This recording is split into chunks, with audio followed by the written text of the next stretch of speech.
त्रिवेदी एक बहुत ही specific issue को लेके आए हैं जिसके कंट्री के पॉलिटिक्स में बहुत ह्यूज रैमिफिकेशंस हैं। डॉक्टर त्रिवेदी आप लोगों को आज उसके बारे में बताएंगे पॉइंट वाइज। एक बहुत ही सीरियस इशू है, तो मैं चाहूंगा कि आप लोग बस सुन लें, फिर जो भी पूछना होगा मुझे बताएं।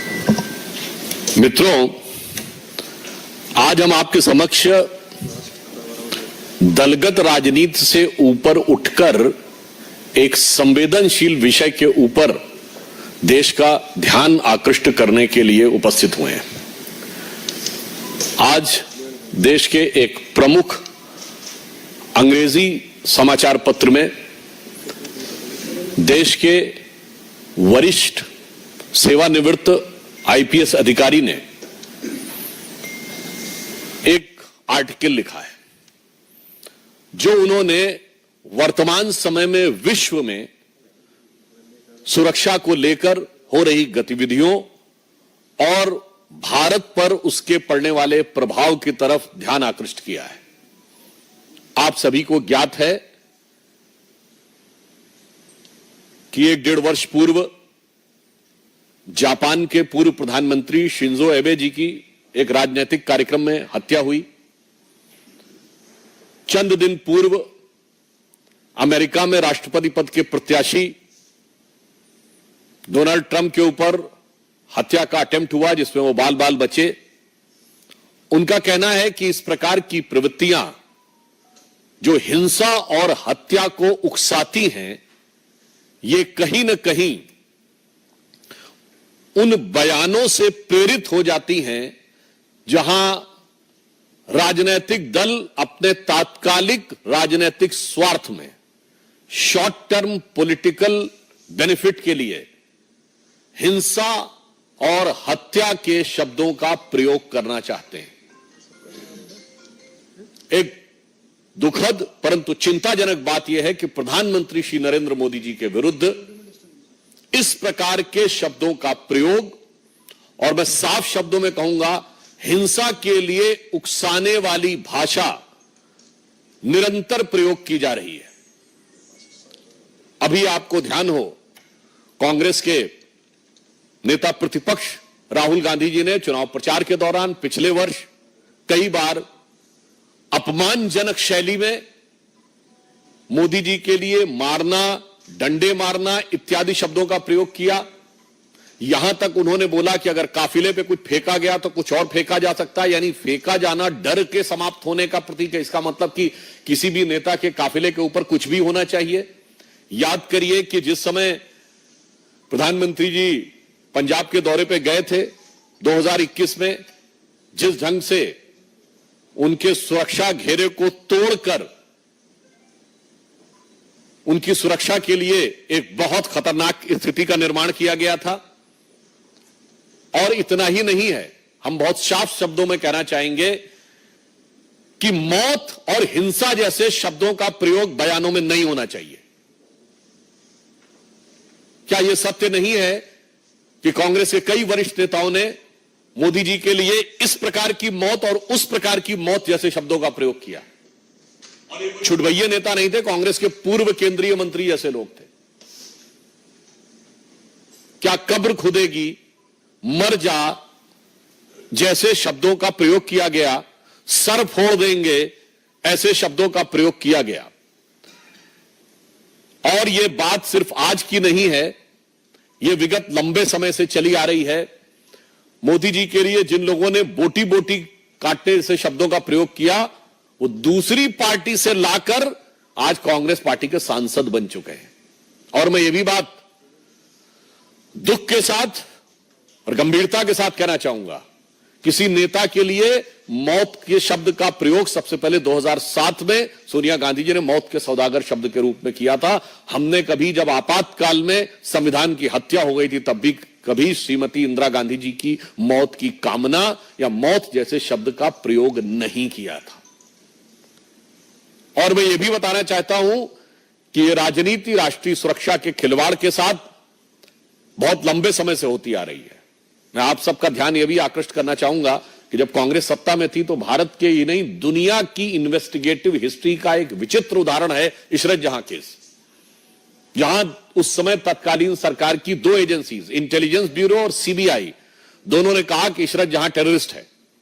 जैसे ही पता चला कि उसका निशाना तत्कालीन गुजरात के मुख्यमंत्री और आज के हमारे प्रधानमंत्री श्री नरेंद्र मोदी जी थे, अचानक सीबीआई ने अपना हलफनामा बदल दिया और कहा टेररिस्ट नहीं है, वो तो मासूम है। भारत के इतिहास में कभी without any reason U turn लेने का कोई उदाहरण नहीं मौजूद था। और आप सबको ध्यान होगा कि जब हमारी सरकार आई और इशरत जहां मामले की फाइल तलब की गई तो पता चला फाइल गायब, और संबंधित अधिकारियों के बयान है कि उन लोगों ने फाइल के ऊपर ऐसा कुछ नहीं लिखा था, केवल तत्कालीन गृह मंत्री ने, चिदंबरम साहब ने अपने आप वो नोट चेंज किया था।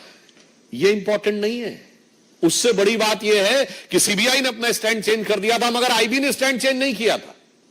यानी आईबी पहले भी मान रही थी कि इशरत जहां टेररिस्ट है और बाद में भी मान रही थी इशरत जहां टेररिस्ट है। सीबीआई पहले मान रही थी टेररिस्ट है, मगर बाद में कहने लगी नहीं है। अर्थात दुनिया के इतिहास का इकलौता उदाहरण जहां एक ही सरकार की दो एजेंसीज एक दूसरे के खिलाफ खड़ी है। एक एजेंसी कह रही है कि टेररिस्ट है अमुक व्यक्ति, एक करे नहीं। क्यों?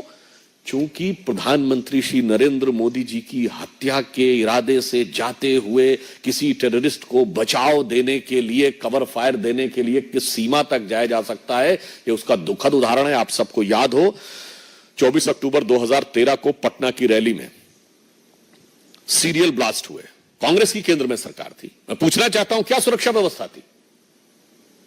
नरेंद्र मोदी जी को Z+ सिक्योरिटी थी, और उसी सभा में हमारे तत्कालीन राष्ट्रीय अध्यक्ष और वर्तमान रक्षा मंत्री राजनाथ सिंह जी भी थे, उनके पास भी Z+ सिक्योरिटी थी सेंट्रल गवर्नमेंट की। दो नेता जिनके पास Z+ सिक्योरिटी हो सेंट्रल गवर्नमेंट की, और उसके लिए केंद्रीय सरकार ने क्या व्यवस्था की थी? इसलिए सुरक्षा और नेताओं की जान की कीमत पर राजनीति होनी चाहिए। इसके उलट हम बताते हैं, राहुल गांधी जी की यात्रा निकली, उनके पास भी Z+ सिक्योरिटी है। कश्मीर में आप सबने देखा कि कितने मधुर मनोभावों के साथ भैया और बहन बर्फ के गोलों के साथ खेल रहे थे उस संवेदनशील जगह पे। केंद्र सरकार ने व्यवस्था सुनिश्चित की। मणिपुर जैसी जगह पे जहां इतना संवेदनशील है, उनकी यात्रा निकली और पूरा रूट सैनिटाइज करना और सारी व्यवस्था सुनिश्चित की गई। इसलिए मैं कहना चाहता हूं कि भारत की राजनीति में राजनीति अपनी जगह है, नेताओं के साथ प्रतिस्पर्धा अपनी जगह है, मगर प्रधानमंत्री श्री नरेंद्र मोदी जी के विरुद्ध जो राहुल गांधी ने शब्द बोला था, संसद में मैं याद दिलाना चाहता हूं, हिंसा हिंसा हिंसा, हत्या हत्या हत्या जैसे शब्दों का प्रयोग बंद होना चाहिए। दुनिया में इसके उदाहरण दिख रहे हैं, भारत में इसके परिणाम खतरनाक हो सकते हैं। यदि आप लोकसभा में नेता प्रतिपक्ष बने हैं, वैसे तो आप सबने सुना होगा जीत का जश्न होता है, जीत का उत्साह, मगर यहां हार का उत्साह है। तो उस हार के उत्साह में मैं कहूंगा, उत्साह से उच्छृंखलता, उच्छृंखलता से उद्दंडता की तरफ मत जाइए, परिपक्वता का प्रदर्शन करिए। इसलिए मैं पुनः जहां से मैंने प्रारंभ किया था वहीं पे सभी राजनीतिक दलों से आग्रह करता हूं कि हिंसा और हत्या जैसे शब्दों का प्रयोग, किसी के प्रति आक्रमण, मारना, पीटना, कब्र खुदेगी जैसे शब्दों का प्रयोग बंद होना चाहिए। चूंकि याद रखना चाहिए कि लगेगी आग तो आएंगे घर सभी जद में, यहां पे सिर्फ हमारा मकान थोड़ी है।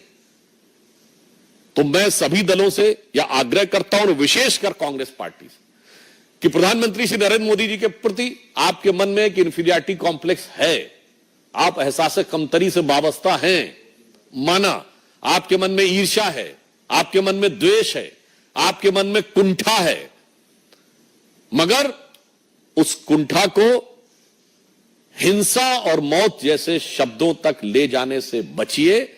अन्यथा मैं एक पंक्ति के साथ समाप्त करना चाहता हूं, जो सभी नेताओं के लिए, जो मोदी जी के लिए नफरत रखना चाहते हैं, उन्हें ध्यान रखना चाहिए कि देश के सौहार्द वातावरण में कोई प्रोवोकिंग बात नहीं करनी चाहिए कि कागज का है लिबास चिरागों का शहर है, कागज का है लिबास चिरागों का शहर है, चलना संभल संभल के चूंकि तुम नशे में हो। तो ये हार के उत्साह के नशे से बाज आइए और समझदारी के साथ आचरण दिखाइए। धन्यवाद। I just In the outset, I will tell you we'll only take questions regarding this topic, taking the seriousness of the topic.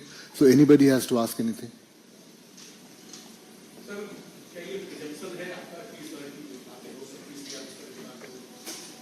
आप प्रिजम्पशन का विषय यह है कि जब आप इस प्रकार का वातावरण बोलते हैं, मैं पूछना चाहता हूं कि नफरत की दुकान में कौन कौन से जहर बुझे सामान है?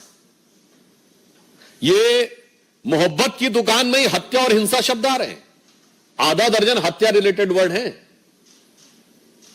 इसलिए हम ये कहना चाहते हैं कि इस गंभीरता को समझें, और अगर कोई नेता इसको नहीं समझ रहा तो मैं समझता हूं कि वो भारत की राजनीति में नेतृत्व करने के योग्य नहीं है। रविंद्र भाई, तो आपने कहा कि इस पर सरकार प्रिवेंटिव और स्ट्रिक्ट एक्शन क्यों नहीं लेती कि पीएम जैसे संवैधानिक पद पर बैठे हुए व्यक्ति के खिलाफ हिंसा हत्या का कोई और भी इस्तेमाल न करे पुलिस में, क्यों सरकार इस पर एक्शन नहीं लेती है, चाहे वो एलओपी हो या फिर दूसरे हो? देखिए, किसी भी विषय के दो पक्ष होते हैं, एक होता कानूनी पक्ष और एक नैतिक पक्ष, लीगल और मॉरल। हम ये कहना चाहते हैं लीगल स्टेप्स कितने भी आप ले लीजिए, मगर समाज में जो व्यवस्था चलती है वो मॉरल पैराडाइम के बेस के ऊपर चलती है। इसलिए राजनीतिक दलों का उत्तरदायित्व नैतिक आधार पर जवाब देना है। और विशेषकर ये तो जब आप बताते हैं कि इस देश में तो ऐसी घटनाएं पहले कई बार हो चुकी हैं, और वो लोग जब ये बात कहते हैं तो मुझे लगता है छोटी राजनीतिक स्वार्थ के लिए हिंसा को बढ़ावा देने वाली बातें मत करिए। हमास के समर्थन में रैली से लेके और बयानबाजी से लेके मैं एक वाक्य में कहना चाहूंगा, अभी तक आप अलगाववादियों और आतंकवादियों का समर्थन करते हुए नजर आते थे, अब अलगाववादियों और आतंकवादियों की भाषा प्रयोग करते नजर आ रहे हैं। तो बस आप समझ सकते हैं कि अगर कोई अलगाववादियों और आतंकवादियों की भाषा प्रयोग करने लगेगा तो देश के लिए कितना चुनौतीपूर्ण और खतरनाक है, इसके लिए हम आगाह करना चाहते हैं। सुधांशु जी, समाजवादी पार्टी के मुखिया और पूर्व मुख्यमंत्री अखिलेश यादव ने एक मानसून ऑफर दिया है और उन्होंने कहा कि 100 लाओ और सरकार बनाओ। जो यूपी में बीजेपी में चल रहा है उसको ध्यान में रखते हुए ऐसा ऑफर, यानी कि जिसके लिए मैंने ट्वीट किया है वो लोग समझ रहे हैं किसके लिए किया है। वैसे हमारा विषय इस समय इसी विषय पे, फिर भी मैं आपको उत्तर दे देता हूं। मैं उनसे कहना चाहूंगा 100 लाओ नहीं, पहले अपना मूलधन बचाओ। जिस वोट बैंक के चक्कर में 2 लड़के साथ आए थे, अब एक लड़का बड़का हो गया है, वो लोकसभा में नेता प्रतिपक्ष हो गया है। अपना वोट बैंक बचाओ, बाद में आकर यहां ज्ञान बखारो। Thank you.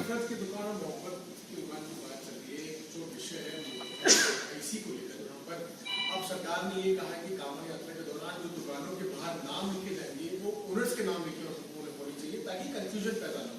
इसको आप देखिए, ये एक प्रशासनिक विषय है, सुरक्षा और संवेदनशीलता का विषय भी हो सकता है। कहीं पर कोई ऐसी चीज सिक्योरिटी रिलेटेड होती है तो वो सरकार अपने मगर मुझे एक बात नहीं समझ में आती है, ये पता नहीं क्यों हमारे विरोधी कोई भी विषय होता है तो नाम और पहचान छुपाने वालों के साथ क्यों खड़े हो जाते हैं। विषय कोई भी हो, मतलब वो आसाम से लेके केरल तक हो, वो विषय सुरक्षा से लेके केरल हाई कोर्ट के द्वारा यूज किए गए और वीएस अच्युतानंदन के द्वारा यूज किए गए लव जिहाद का हो, मगर पहचान छुपाने वालों के लिए इतने अरमान दिल में क्यों छुपे रहते हैं। Thank you.